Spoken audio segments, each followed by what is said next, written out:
Hello students, this is Om sir. हाजिर हूँ एक नई वीडियो के साथ। आज की वीडियो क्लास 12th के प्रोज सेक्शन के अंतिम चैप्टर मैरिज प्रपोजल के मोस्ट इम्पॉर्टेंट ऑब्जेक्टिव्स को लेकर के है। तो आप लोग वीडियो को ध्यानपूर्वक अंत तक देखें और इसके ऑब्जेक्टिव्स का लाभ लें।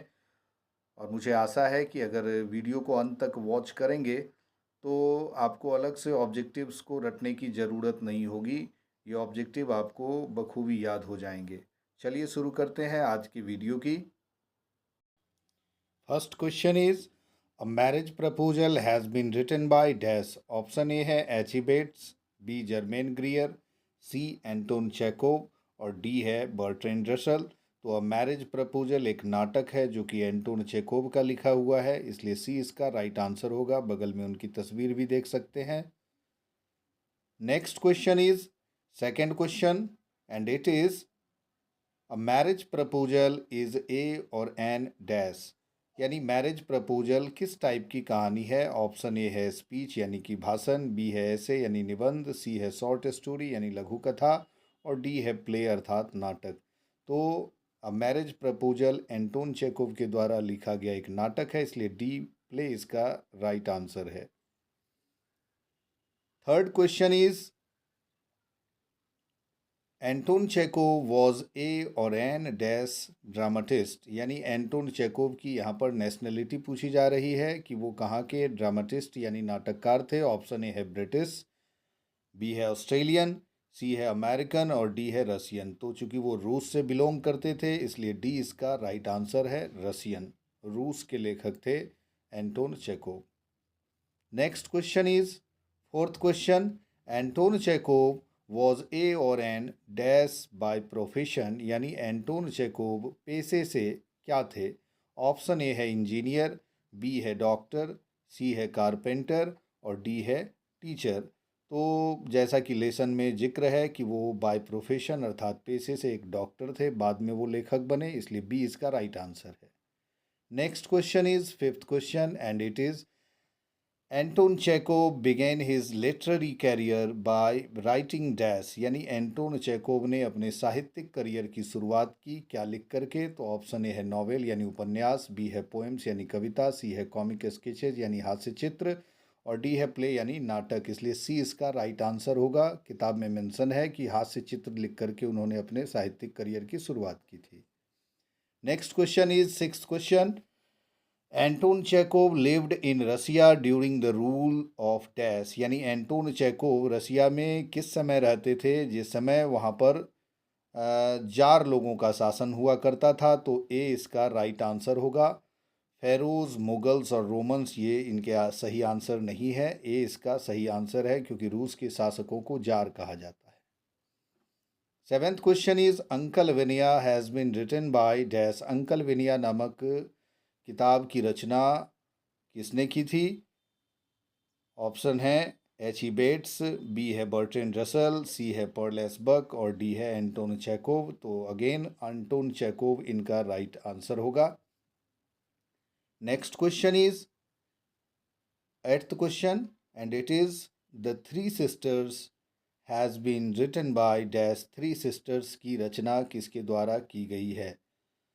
ए है option Dorothy L Sayers, B है एंटोन चेकोव, सी है जर्मेन ग्रियर और डी है एच ई बेट्स। अगेन इसका राइट आंसर एंटोन चेकोव होगा क्योंकि द थ्री सिस्टर्स की रचना एंटोन चेकोव के द्वारा की गई। बगल में तस्वीर भी देख सकते हैं। Next question is ninth question the Cherry Orchard is written by dash. Cherry Orchard की रचना किसके द्वारा की गई है। अगेन ऑप्शन है H E Bates, B Dorothy L Sayers, C Anton Chekhov और D Bertrand Russell. Again right answer is Anton Chekhov यानी कि सी। बगल में उनकी पुस्तक की तस्वीर देख सकते हैं। Tenth question is George Bernard Shaw paid tribute to Anton Chekhov in dash. यानी एक महान नाटककार जॉर्ज बर्नार्ड सा ने श्रद्धांजलि दी थी एंटोन चेकोव को किस किताब में। तो ये बहुत ही पॉपुलर और फेमस किताब है हार्ट ब्रेक हाउस। ए इसका राइट आंसर होगा। हार्ट ब्रेक हाउस में जॉर्ज बर्नार्ड शा ने एंटोन चेकोव को श्रद्धांजलि दी थी। 11th question is Stephen Stepanovich Chubukov is a dash. यानी स्टीपन स्टेपनोविच चुबुकोव क्या है? टीनेंट फार्मर, क्या वो पट्टेदार किसान है? लैंड ओनर यानी जमींदार, शॉपकीपर दुकानदार और ट्रेडर व्यापारी। तो बी इसका राइट आंसर होगा। स्टीपन स्टेपनोविच चुबुकोव एक जमींदार थे। Next question is 12th question. Natalia Stepanova is a 25-year-old dash of Chubukov, यानी नतालिया 25 वर्षीय चुबुकोव की डैश है, अर्थात डॉटर यानी कि बेटी, बी वाइफ यानी कि पत्नी, सी निस यानी भतीजी और डी कजिन यानी चचेरी बहन। तो ए इसका राइट आंसर है, डॉटर। नतालिया स्टेपनोवा चुबुकोव की 25 वर्षीय बेटी थी। Next question is 13th question. Ivan Vassilevitch Lomov is a dash landowner, यानी किस तरह का जमींदार था लोमोव?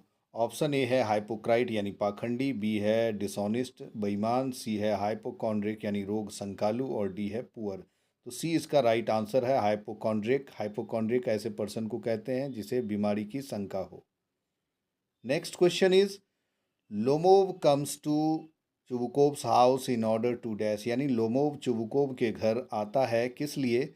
ऑप्शन ए है प्रपोज टू नतालिया, बी है क्वारल यानी झगड़ा करने के लिए, सी है आस्क फॉर मनी और डी है सी चुबुकोव यानी चुबुकोव से मिलने। तो ए इसका राइट आंसर होगा, नतालिया से शादी के पर्पज से वो आया था, इसलिए वो उसे प्रपोज करने आया था। Next question is 15th question. Lomov is a man of dash temperament, यानी किस प्रवृत्ति का लोमोव जो है वह व्यक्ति है? स्ट्रॉन्ग, नर्वस, बिटर और साय। तो नर्वस टेम्परामेंट का कहा गया है लोमोव को, क्योंकि वह काफ़ी नर्वसनेस फील कर रहा था नतालिया से मिलने से पहले, नतालिया को प्रपोज करने से पहले। Next question is Lomov is a dash year old man, यानी लोमोव कितने वर्ष का व्यक्ति है? तो जैसा कि स्टोरी में बताया गया है कि लोमोव 35 वर्ष का हो चुका था और इसलिए वो शादी के बारे में सोच रहा था, इसलिए ऑप्शन ए इसका राइट आंसर है, 35। Lomov is a 35-year old man. Next question is 17th question and it is the ownership of the ox Meadows is dash, यानी ऑक्स मेडोज यानी घास का जो मैदान था उसकी मालिकियत जो थी या मालिकाना हक जो था वो क्या है? अनडिस्प्यूटेड यानी अविवादित, बी है लीगल यानी कानूनी, इलीगल यानी गैर कानूनी और डी है डिस्प्यूटेड यानी विवादित।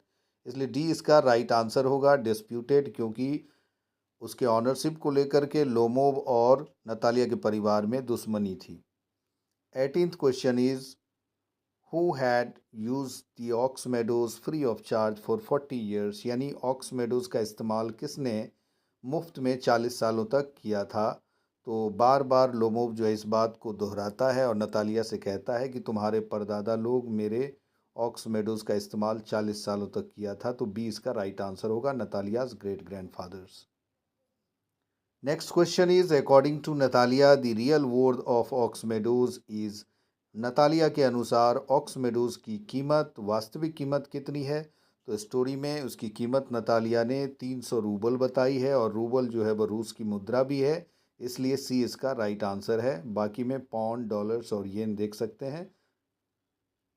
Next question is 20th question and it is the name of Lomov's dog is dash, यानी लोमोव के कुत्ते का नाम है, क्या नाम है? तो स्टोरी में लोमोव के कुत्ते का नाम गैस है, जो कि एक हाउंड है, एक शिकारी कुत्ता है।